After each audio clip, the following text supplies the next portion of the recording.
welcome to this. It's the third part of the series of discussions and panels that we've been having since 2020 on the Neurodiversity in Mining program or pilot project. It has developed and changed over time. This is sponsored by CIM DIAC. So we thank you for that space and for allowing us this platform to share this initiative and watch it grow as it has grown over the last 3-4 years that we've been doing this. Just because I don't want to forget it, I'm going to put this in the, oh, no, that's not the right link. I wanted to put in the link for the previous panels that we've had.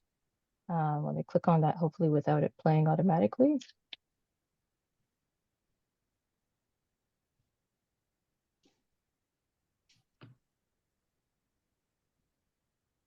Some of the videos of the other presentations or similar topics are up on our YouTube channel, in addition to the second panel discussion that we had in 2021, or was it 22? Now I'm blanking on that.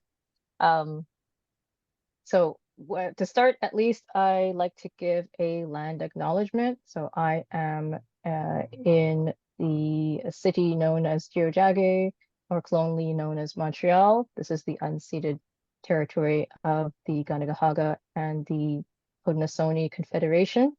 And I always give land acknowledgements, not just as lip service, not just as something that people feel that they should do, but as my way is working through truth and reconciliation and understanding that where I am and where I came from and how I got here puts me in a position where I have a responsibility to the people on the land that came before me and to the generations of people that come after me. I'll do a quick intro of our panelists tonight. Starting with Nermina. Nermina Harambasic is a project management and advisory expert with over 35 years of experience, mostly on mining and energy projects. By training, she is an electrical engineer, major in automation.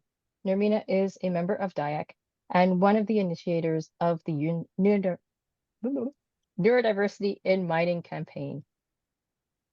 And also joining us is Nathan Stubina. Nathan worked at Sherritt International as VP Technologies. Prior to that, he was Managing Director of Innovation for McEwen Mining.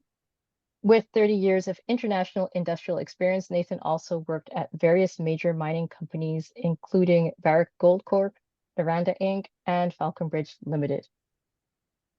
And then to me, I hope many people have seen this before. There's people that have been following this project from the beginning. I'm Kelly Bron Johnson. My pronouns are she and they. I'm an autistic and hard of hearing self-advocate, and I'm the founder and principal advisor of Completely Inclusive, which is focused on a restorative justice framework on the principles of inclusion, diversity, equity, and accessibility in the workplace. I'm also a psychological health and safety in the workplace advisor and a mental health first aider. So all the concepts of neurodiversity and mental health and disability play very close to my heart and to the work that I'm doing in different workplaces. And together, out of an interesting, I guess, way of finding each other in different parts of this country, Nermina heard me talk and contacted me and started the ball rolling for what could we do within the mining industry. And then we got Nathan involved into it. And so the three of us have been championing this cause and trying to see what we can do to make some sort of change or movement within the mining industry. And I also want to kind of acknowledge the timing of this particular talk. If we're looking at the climate and the context and the different kind of things that are happening within Canada right now, October was Disability Employment Awareness Month, and coming up on December 3rd is the International Day of People with Disabilities. And so bringing all this together, looking at different aspects of diversity and inclusion And neurodiversity is just one part of that that includes and encompasses all these other aspects of inclusion and diversity. And so by bringing this topic up and by creating inclusive workplaces, what we do for neurodiverse people is actually going to help bring in and touch on all those other elements of diversity, whether that's gender inclusion or orientation, racial issues, everything kind of together, because neurodiversity touches all of us. So with that, let's jump into some of the questions. I want to be very, try and stick very much on time, just because I know that everybody has busy evenings and I want to value everybody's time. So we're going to open up the floor to some conversation. And I guess we'll start with, I guess, the kind of the less positive aspects when we're talking about the barriers. So we've come up against a lot of barriers as we've been trying to push this initiative along. So I want to ask, what do you see as some of the biggest barriers to adoption for companies? Okay, I'll jump in. So, Kelly, when we started about 3 years ago, people weren't really familiar with the term. And I think in the last 3 years, I've seen a lot of articles on, LinkedIn, on CIM, and many forums. So I think people are now understanding what the concept is. I think the barrier is when we approach people, they're interested, and then I think it falls apart because either they don't know what to do next, they don't know who in their company they should approach. Is it something they should drive? Is it an HR initiative? Is it a corporate initiative? And then the other misconception is they think there's going to be a big cost to implementing the program, which, as we'll probably touch on, is not true. So I think it's at the point where people are interested, but then it slows down because they just really don't know how to implement it at their own particular companies. Right. If I can just chime in and say that everybody's busy, so any new initiative is perceived as additional workload.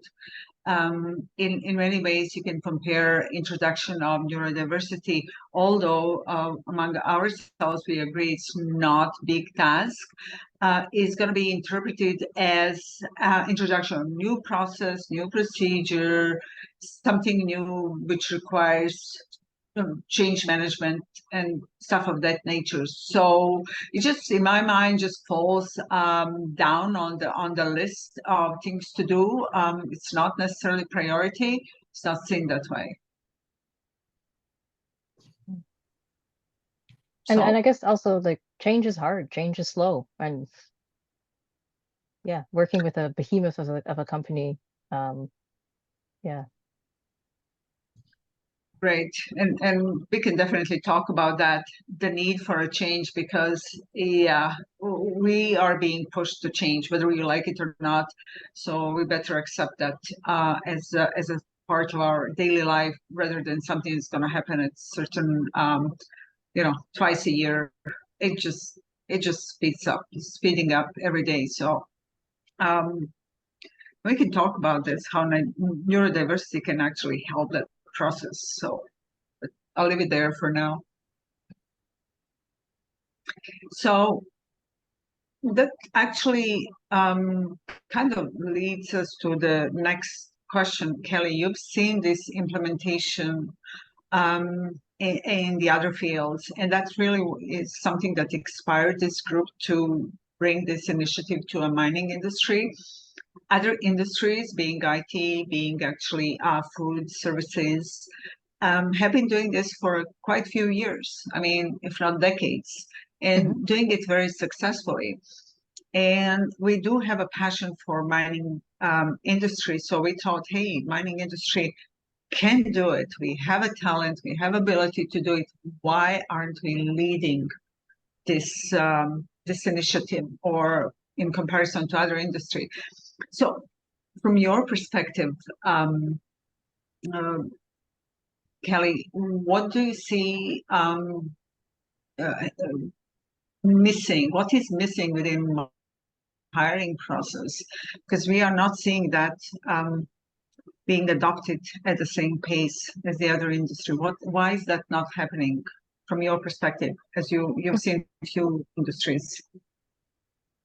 So I think to some extent, there's a bit of a misunderstanding of, I guess, about neurodivergence in general, and we often kind of get typecast, and to people think that we're only good for certain roles, or they see one industry and they say, okay, well, that's going to work in that one, but we can't possibly do that in another one. So I think this is just simply a misunderstanding of our abilities and capabilities, and that because it hasn't been something that's been really thought of, the mining industry is missing a huge opportunity because they haven't sought to attract neurodivergent people yet.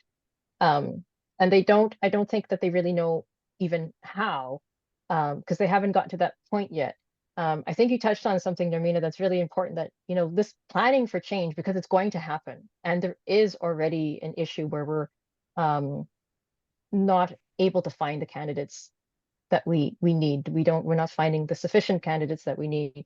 And so if it has to start all the way from education, and I'm talking about just for the neurodivergent people to kind of be approached, and to understand, hey, did you know that you could go into geology?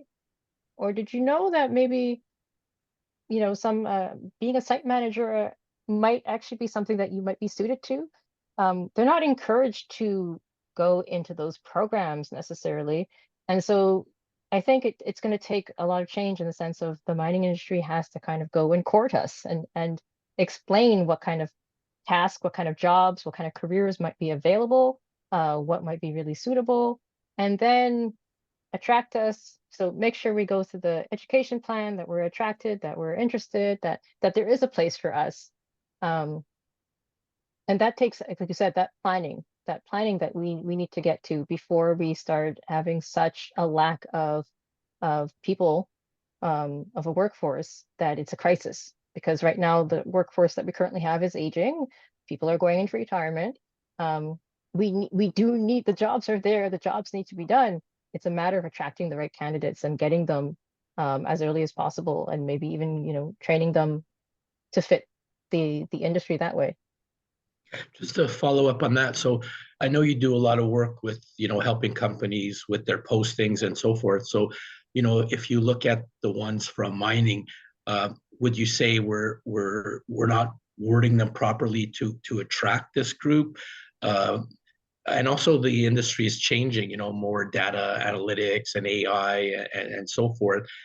And are we not reaching out to people in general, or neurodiverse population in particular, to tell them, yeah, that there are roles in our industry, but maybe we're not wording it to be inclusive? What have you been seeing?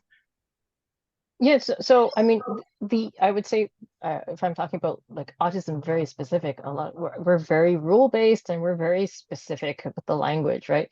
So if we see a job posting that doesn't specifically speak to what we know that we can do, we're not going to apply. And this is a concept that happens with many other demographics. We know that women often don't apply for jobs because of the way that things are worded, and that we often, if we don't feel that we fit exactly all the criteria, we will not apply. Whereas a man, he's usually seems to be braver, and even if he doesn't fit all the qualifications, will go ahead and apply anyway, and then consequently get hired just because these are the people that apply. And so we see the same thing happening with any sort of oppressed or marginalized or kind of underrepresented demographic, and the neurodiversity community is no different in that sense. If they don't see themselves represented in the job post, or they see something that, yes, I could do that, but I'm not sure about this. The other issue that we have is that we don't always understand. It's not that we're not understanding. We don't take into consideration our transferable skills. And this is because of how our brain works. We don't generalize our skills. So for example, when you're teaching an autistic person, let's say, how to put on their socks, that's actually a different skill from putting on a jacket. And it's interesting because I work with parents as well, where parents are very confused because it's like, well, we're putting on clothing, but we don't generalize our knowledge that way. That's not how we learn information. The information is actually quite isolated. So putting on the socks is one thing. Putting on a jacket is actually another skill, completely different, as if it was driving a car, like so completely different, even though for everybody else, that's not how we think. And so the same thing will happen with our knowledge and our education background. If we know what we can do, but then if it's not worded in a way that reflects the exact degree we had and the exact courses that we have, we're not necessarily going to apply. And then another issue that we have, that's another interesting barrier, is often we will have informal knowledge or education or expertise in subjects because we're self-study, self-motivating, have gone and picked up connections and understanding of very complex concepts, but we don't have any book proof or any certificate proof to show that we have that knowledge. So what I kind of advocate for is a different kind of hiring process where people can showcase their knowledge. And this might be a 1 week kind of chance to showcase your skills, do some actual on the task things, and then see. And what you'll normally see is we will excel in places that you didn't expect. And even if we don't have, let's say, the degree behind it. But that's where you'll see us apply the knowledge that does not seem generalized, but is very specific in very interesting ways that is actually going to benefit the company. Interesting. Very interesting, Kelly. If you have to compare, let's say, IT sector with mining sector, or more recently, food sector, Lobos, and to my knowledge, has special program to hire neurodiverse people. How would you? What is the difference? What is that the IT sector had done to start implementation of this program that, let's say, mining industry is not doing? Is there something? Is there a secret sauce? Is there a certain step that or initiative that should or could bring the neurodiversity to mining? Who is driving more of the? How do they recognize that skill? Is there anything you can share on that? So I think there's a certain appreciation in the IT sector for that innovation that comes out of that radical acceptance of people who are different, who think differently. And that's where it's encouraged. That's an industry where it's absolutely encouraged. And so the lack of social skills might be accepted. They're like, well, this guy, he works in the dark and he only eats marshmallows, but he's a genius and he does exactly what we need him to do. In fact, and he's created other processes that are amazing, that are innovative and amazing for our company. And I think the IT industry has been much more open and welcome to just living and working with people who are like creative geniuses or who are just bringing in different aspects of themselves, and not focusing on those parts that might not be so important. Again, I worked at in an IT company where there were no phones at our desk, and I was so used to having an office and a space and have my computer and everything and have a phone. And this place just got rid of phones, and it made complete sense. I didn't need to have a phone.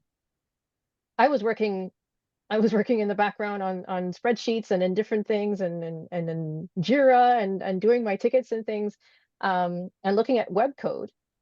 There is no need for me to have a phone, and there's no need for my coworkers to get up and phone me. So again, taking the focus off of things that are not essential to the job, and then allowing that innovative spirit, that creativity, and that different way of thinking to really shine. And don't put emphasis on what's not important, and put that emphasis on giving them that space to be accepted, be who they are, and get their best work done. Would that how would that tie into the interview process? Because if someone just like sitting in the dark and eating marshmallows, they might have a hard time passing an interview process with 3 people in the room asking a bunch of questions that may or may not be related to the actual task at hand. Yeah. Because I can see IT being a little bit different than the mining interview process. But that's the thing. That's where we fail. I mean, we fail at interviews horribly. I mean, and not all of us. Like, you know, I always made the joke that I could mask for an hour. I know for an interview, I can put on the charm. I'm able to do that. I've got enough charm that I can do it for an hour. And I can answer questions and I can say what I think you want, you know, me to say. But then I would fall apart after that. Whereas if you just hired somebody from the beginning, let's take away this hugely intimidating interview process. And instead of forcing somebody to kind of sell themselves when they're not really great at doing that, they're lacking those social graces, they're lacking that charm to be able to sell themselves. And that's why I advocate for like a longer, everything should be kind of a longer process. So it might be 2 to 3 days, pay them, but come in and give them a real tangible task, a real task that needs to be done at your workplace, and set them free. Like, you know, obviously give them some structure, but don't give them too much. Like, just say, how would you solve this problem? What would be the solution to this? And see what happens and take that pressure off. Because once they're comfortable and once they're in their space and they're able to, I mean, I know for myself, when I was working in IT, I found connections and I made the processes that they had that we were doing manually, I made it more efficient. And I went back to my manager after having done it, you know, manually myself for a little bit. And I said, and I don't code, but I understood some code. I said, could one of the programmers write me a piece of code that does this, this, and this? And this would automate, I mean, essentially put me out of a job, but automate the whole process that I've been doing. And it was so fascinating to me because nobody had thought of doing that before. And for me, it was just obvious. So give the person the space and the time to do that. So I would love to throw out these very pressure based job interviews where people are asking you, you know, pick a fruit. Which fruit would you be? Are you a banana or an apple? And just completely ridiculous questions, again, which doesn't give you the right information. Like it seems almost like it's entertainment for the people hiring rather than giving you the actual information. Can this person do the job you need them to do and do it well? Well, I've been asked what kind of tree I want to be, so I can relate to that question. I'm sure you chose maple tree, Nathan. I think I picked birch. I don't know why, but anyways. wrong, you know. But like there's no, like, how do you answer that? And again, that kind of abstract, that's not something that works great for a neurodivergent brain. Give us something tangible that's useful, and we're happy. Like, we're happy to be of use, if that makes sense, right? You said something interesting about, you know, following rules, because, you know, one of the misconceptions is, oh, you know, it's a safety environment, and but your point is, well, probably the last person that would get injured is you or others, because, you know, you do follow the rules where maybe others don't. We are the union rep. We know the book back. We've read the book. We know the book. We tell on people. That's probably where we do. That's probably where we get into trouble. And again, not having that social grace to understand that, hey, maybe we shouldn't have told on the coworker for not following a particular safety thing. But I don't want to see anybody's fingers get cut off. So let's, you know, I don't want to see anybody hurt.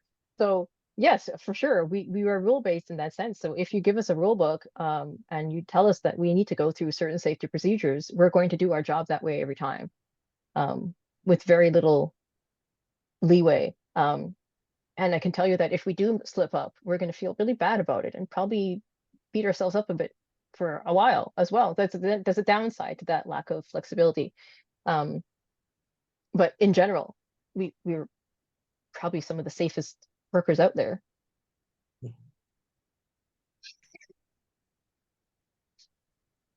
So this is actually lost my track. Mm-hmm. Yeah, I'm sorry. This is actually kind of leading us to another issue or a question. What kind of jobs we touched upon, mining and IT industry and food industry.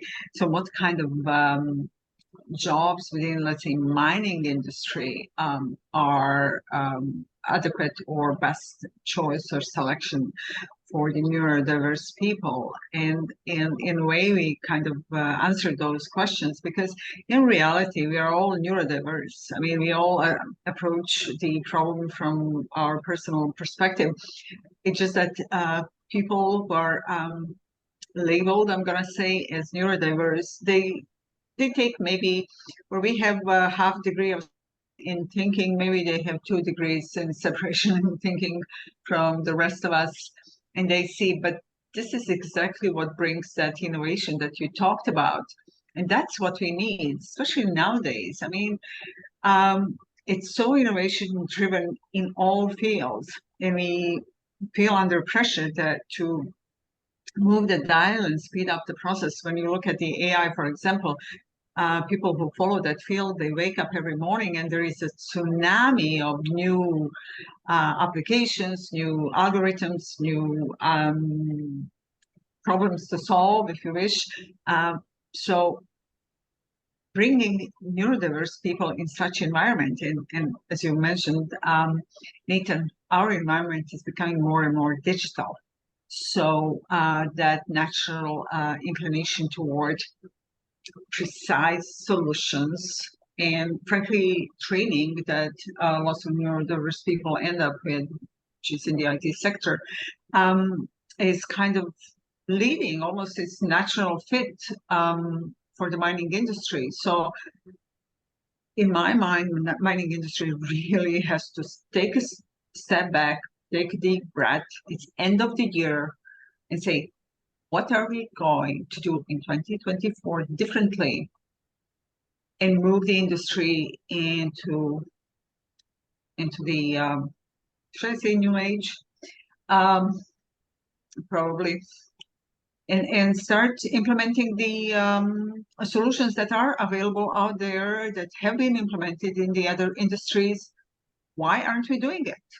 And that's really a question that I'm asking myself almost every day. Why aren't we doing it? It's been done. And it's been done safely, and it's been done effectively. So just to mention one more thing, in addition to safety, there is an aspect of quality. And I can talk about this just because my son falls into the neurodiverse group. When he finishes something, I mean, it's perfect. There's nothing to be added or taken back. It's taken out. It's just the way it's meant to be. So it's really beneficial for the mining industry, for all industry, but also for mining industry to open the door to these candidates. Yeah, that efficiency, I think, and that perfection, like in the sense that very similar when I do something, and I'd say it's more when I'm writing.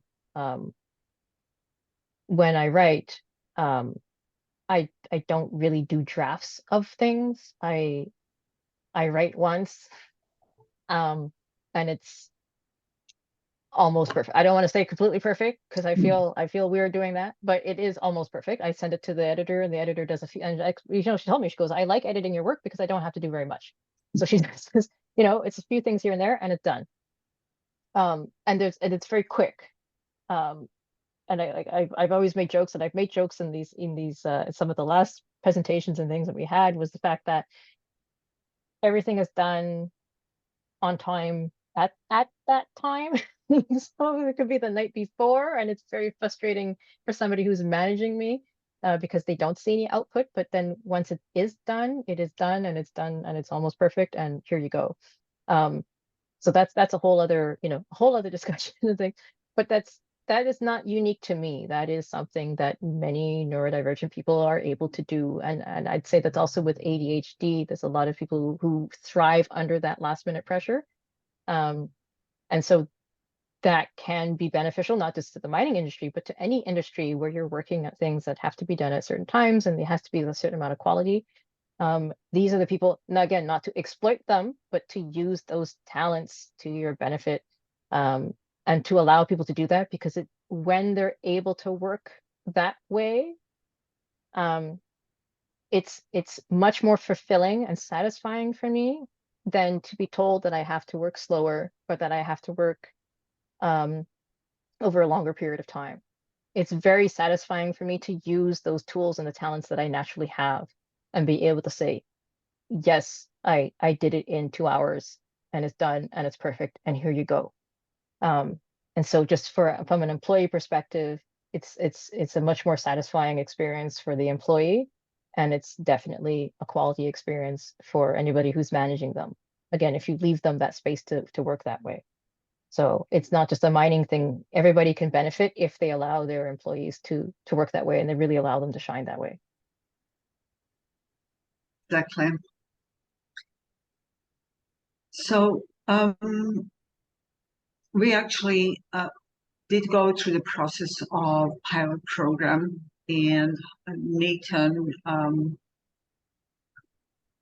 had very good success with one position, right, Nathan, at the time? So it will be actually interesting. We heard all the good reasons why neurodiversity is good initiative for the mining industry. But Nathan actually walked through that pilot program.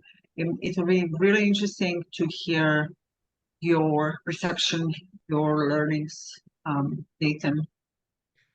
Sure. I'll tie in a few points that we've been talking about. So, you know, at Sherritt, we were looking to implement the pilot program, and I approached the HR group, and they were quite interested, and they said, well, since you're so passionate about it, you know, why don't you do it in the technologies division where I was? And I said, you know, sure, I'd be happy to do it. So one of the points or barriers that we talked about is like people not knowing where to start. They want to start, they just don't know. So Sherritt, based out of Alberta, used an entity called Inclusion Alberta, and we approached them and we said, you know, can you give us, here's what we want to do, send us 3 candidates. And, you know, we talked to the 3 of them and we picked one. And then, you know, for the first couple of weeks of onboarding, you know, they would come quite frequently, you know, talk to us, talk to the person, talk to all of us together, you know, just to make sure that, you know, if there was any issues, the person might not want to, you know, talk to Sherritt, but was happy to talk to Inclusion Alberta. And, you know, there's people like Kelly who offer that service as well. So, you know, if you want to do it on yourself, great. If you want to have people like Inclusion Alberta, they're available. If you want to hire, you know, a consultant like Kelly, she's available. She does this all the time as a living. So, you know, getting it started was quite easy. Another point I'd like to bring up is like things before COVID and after COVID. There's a real difference. Like, you know, if somebody, you know, doesn't feel comfortable working in the office for 5 days a week, before COVID, that would have been like almost impossible. Or if somebody wanted to have headphones to block out noise, or be in a darker room, or didn't want to go out for lunch with their coworkers every day, they would be thought of as antisocial. But nowadays, you know, these are the paradigm has shifted. Like, these are totally accepted. It's like, you know, like you said, if you want to wear headphones and you don't even need your phone, like you gave that example, and you know, want to eat marshmallows and don't want to go for lunch with your coworkers, that's fine. You don't even need to be have an excuse. So the accommodation for this pilot was like virtually zero. You know, people think, oh, it's going to be very expensive, but there's really no, it's just the matter of accommodating the person. You know, what do they need to feel comfortable in the role? You know, how many days? When I get overwhelmed, you know, just tell me, let me know. Hey, you know, don't let it get to that point. So the pilot went really well. It was very easy to implement. But, you know, like I said, we had help from Inclusion Alberta. You know, I was able to talk to people like Kelly and Nermina, and, you know, there's a lot of people out there who want to make this thing successful. So, you know, it was just a matter of doing it. So we talked to a lot of people, and they say, oh, you know, I'm thinking this is not shared. Like people we talk to do these type of projects, like, oh, I'm not really feeling comfortable in my company. I'm going to leave soon. And if the company only knew that, if they would be more accommodating to people, they would keep their employees. So not only do we have a hard time attracting people to the industry, the mining industry, we have a hard time retaining them. And we've talked to so many people that have given us the message, oh, I wish my company knew what to do. I wish my company, knew how to retain me. And I'm getting a little off topic, but the main point was like to get this started within Sherritt was a lot easier than everyone had thought, and it went quite well. And Nathan, if I remember well, the feedback, this was very early feedback you were getting, is that they actually want to open the door for the other candidates. This was just one candidate to start with, but they were so happy with the work that candidate that they're considering opening the door for the others. Is that correct? Yeah, like after not very long, like a matter of weeks or a couple of months, it was like, oh, we love this candidate, can we take him? And it's like, well, we can do that, but that's kind of disruptive to the person. There's other candidates, for other tasks.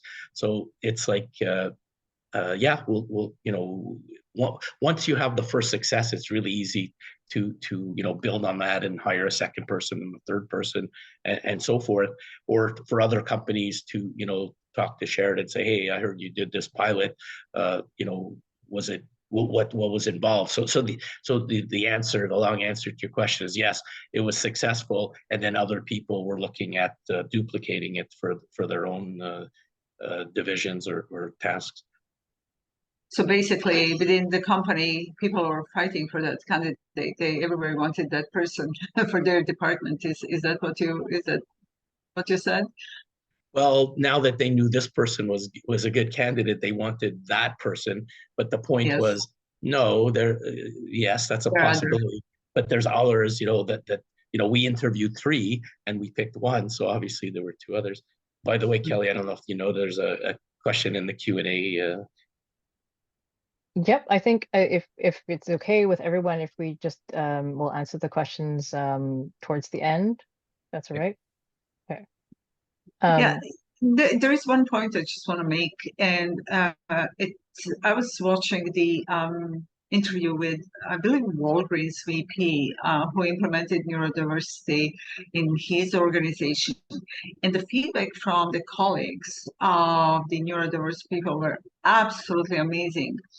The change in the culture, the way that person or those people, the neurodiverse persons brought in the company, in the teams they are working with, was just amazing, because there's no, I'm gonna say, bad bone in there's no ill intent at any time. Is, as you would say, Kelly, is what you see is what you get. So it's really a cultural change within organization that starts to happen with the inclusion of the neurodiverse persons. Kelly, let me just bring up a point. I'm not even sure how to say this, but like people, there's a whole range of tasks. So, if you want to hire someone to just do scanning and staple documents and, digitize stuff, sure, that's a possibility. But it could be so much more than that. Like, for example, geologists who look at, looking for anomalies, that's a great example. Or even in cancer radiography and so forth, looking for things that are hard to spot. So people think of it as kind of the lower level stuff. Every time I hire someone to scan, after 2 weeks they quit because it's like some mind-numbing, boring. We can't find someone. So sure, it could be that type of task, but it could be so many other things. So open up your mind to what other jobs neurodiverse people could do. And it's like just like it's a spectrum. It's also a spectrum of the type of jobs. You probably see this as well. Yeah, I mean, and we're everywhere, right? We really are. I feel like we're taking over. No, but we are, and let's not forget, we're already working alongside you. You might not know it, like this, we call it the so-called invisible or hidden disabilities, fine, but you don't necessarily know that you're already working with somebody. And there's plenty of people who get to adulthood like me who only get a diagnosis then. So there's people who are neurodivergent but don't know it. So there's so many cases, and you know, we are your teachers, your doctors, your radiologists, your lawyers. We're everywhere already, and we're thriving in different careers. And so to me, there really is something for everyone. There is a job for everyone. There's something that somebody's going to really love and want to do.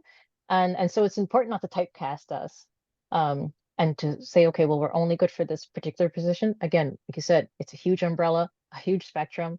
And so there's somebody who's going to love actually doing that repetitive task, and it feels good for them, and they like that predictability and they take pride in it. And I've had tasks where I had very repetitive tasks, but then what I like to do is I did a little trick and to see how fast I could do it.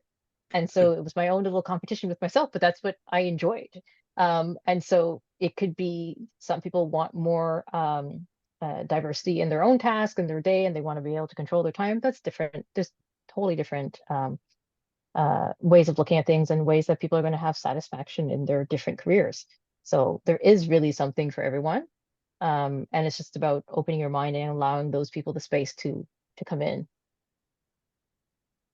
And I would just add the mentorship is a big thing for anyone in the early career, especially for neurodiverse persons, just because you feel supported. So that I guess stress of starting something new that might exist, it's true for everyone, can be taken off through mentoring. Just a little bit of mentoring, not much. Mhm. That support to me is also, it's invaluable. Having somebody that you know that's going to be your touch point at the company, that can make you feel more comfortable, that can explain the ropes to you, let you know some of the unspoken rules of the workplace and those kind of things. I think about it just in terms of my own self-development as an entrepreneur. It's because of you, Nermina and Nathan, that there's opportunities that have helped to open the door for me as well. And even the way that I changed my pricing, the way that I looked at my business, having that mentorship is absolutely invaluable. I would not be here right now in this talk today if it wasn't for your guidance and your mentorship. So this is something that I think nobody should be going through life alone. Nobody, we do need a community. There's this idea of individualism is really not the way to go. We do need each other's support. And the fact is that everyone needs that support. It's not just certain people that need that support. Everybody relies on other people for other things in many different ways. And building that approach into your hiring process, into your workplace, it builds a stronger workplace environment and a safer one and a more inclusive one, for sure.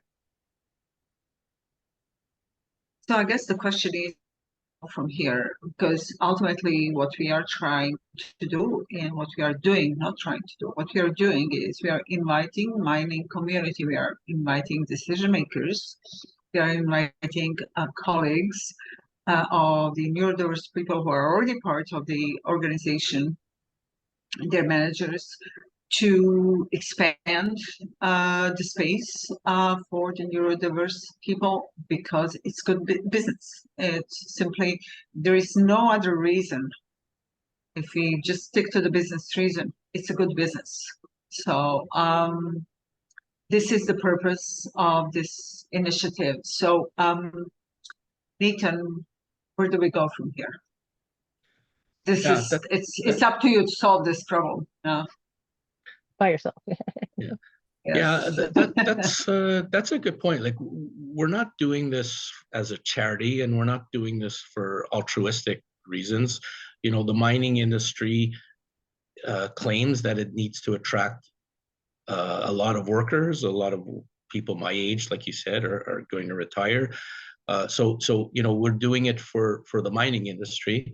We need to have people who think differently than we have in the past. So we're trying to attract people who are open to new ideas. So there's a great need. There's a great business need.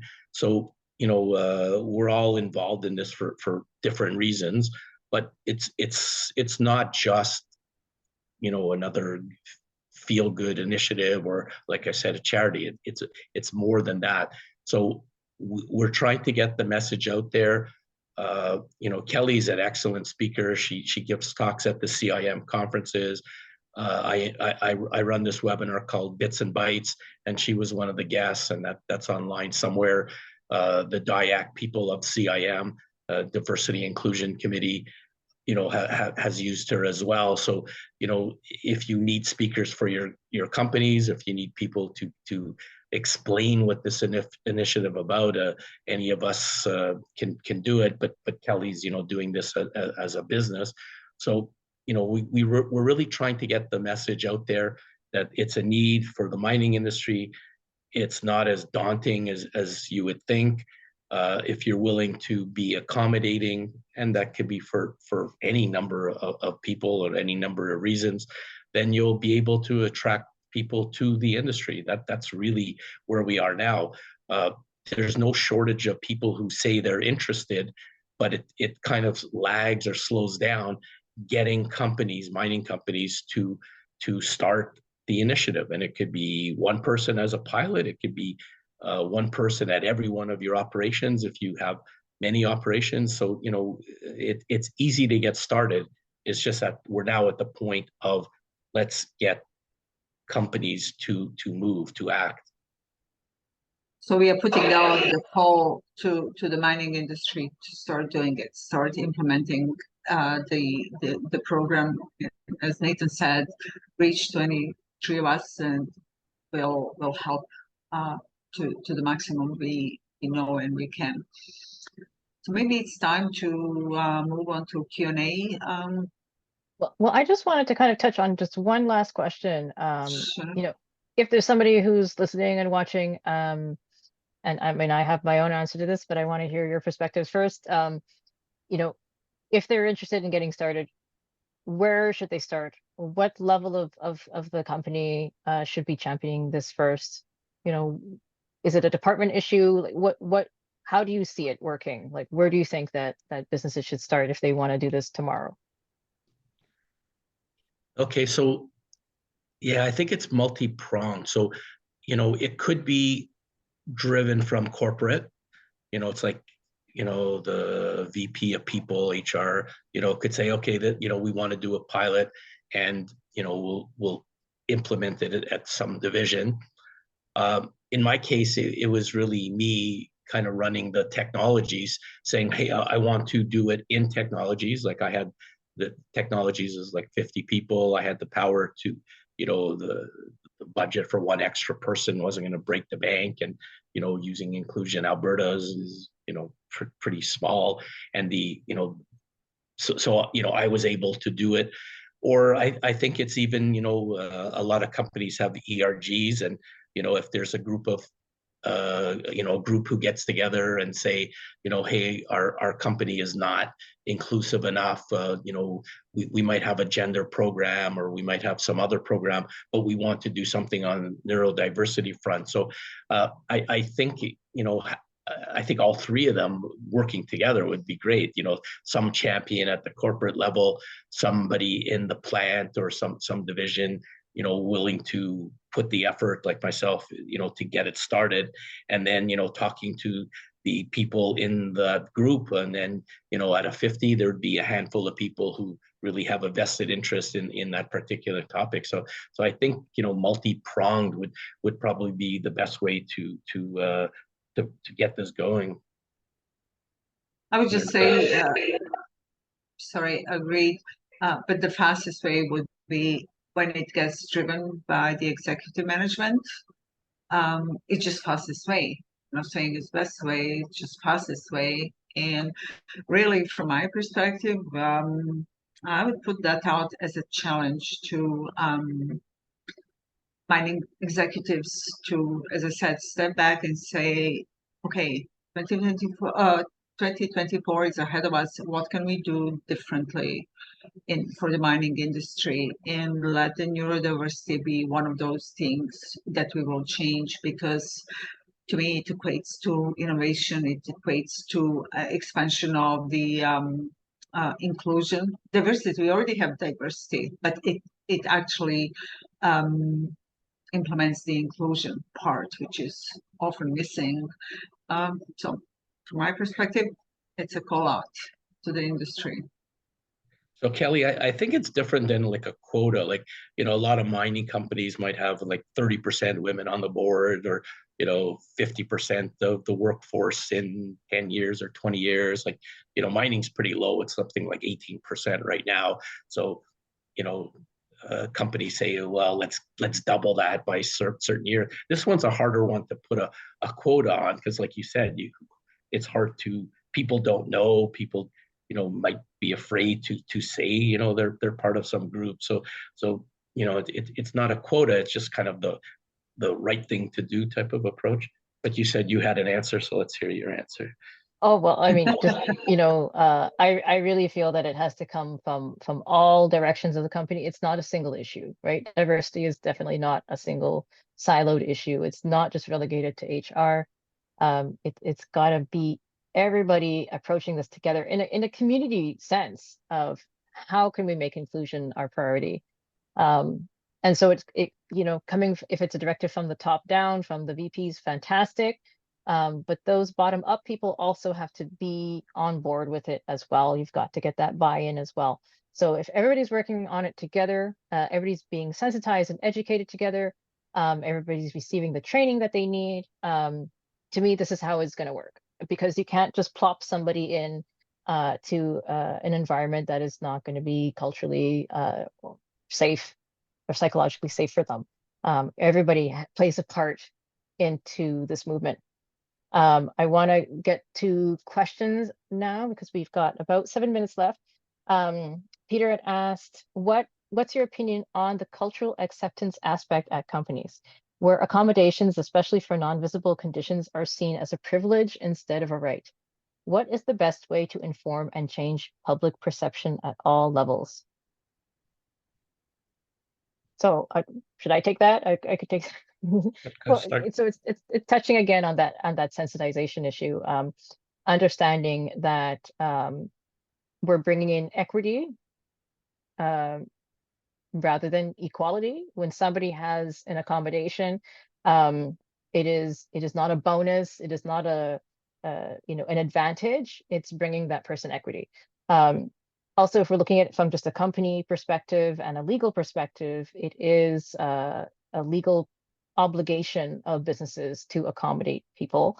And that's in our Charter of Human Rights as well. So our charter, I love the wording of the charter. There's 13 or 15, I can't remember now, protected classes that can apply for accommodations. Disability is just one. But it says that by law, people have the right and they deserve to work with dignity. And I always love that, because it's about how the person is feeling and how they're treated in the workplace.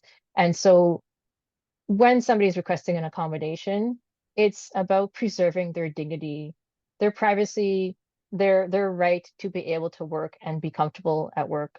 And it's got absolutely nothing to do with so-called advantage. I also want to kind of hit on the point that nobody pretends to be sick. We actually spend more time pretending to be well. Nobody for a long term will pretend to be sick. Unless there's another issue going on, and then if it's a psychological issue, then it's still a mental illness, and then they're still sick. But people at work will spend enormous amounts of energy to appear normal, so-called normal, to appear capable, to appear non-disabled. We spend inordinate amount of time trying to, if we're ignoring our physical pain, ignoring ourselves and our own needs in the workplace so that we don't attract attention, and that we don't get perceived as being incapable.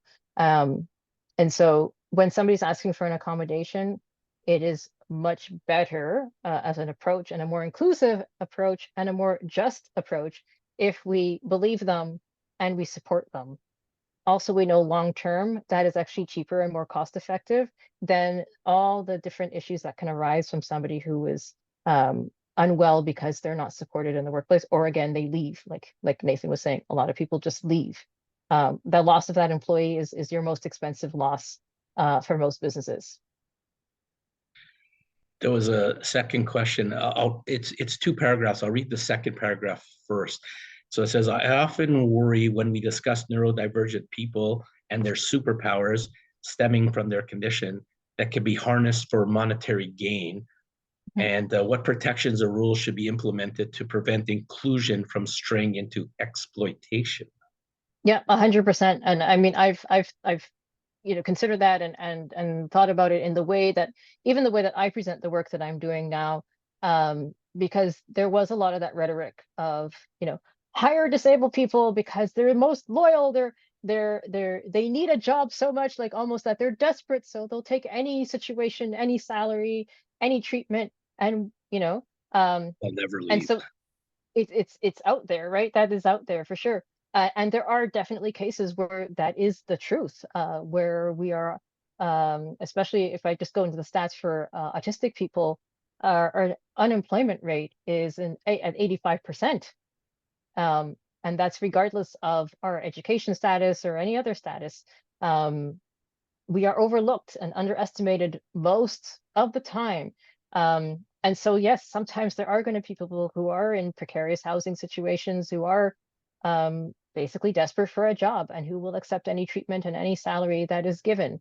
And so I think as a business, though, a business that wants to be ethical needs to be aware of those issues. Understand that when you're hiring somebody, that it's not an opportunity to take advantage of them, but understand that when you are hiring a person, specifically when you're hiring a person with a disability, you are changing the course of their life and their family's life. Because sometimes it's the first time that they've been able to afford to live independently or with supports, but be able to move out of the house, be able to sustain themselves, take care of themselves, and feel that sense of pride.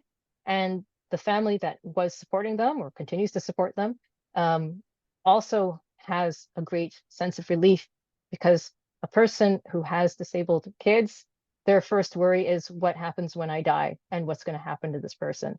And providing that person with a job can actually ease a lot of other societal issues and challenges that we have. So, we said it's not a charity case. It's not. This is a byproduct of the movement, of what can happen and how you can change a person's life. So I just kind of want businesses to be aware of that.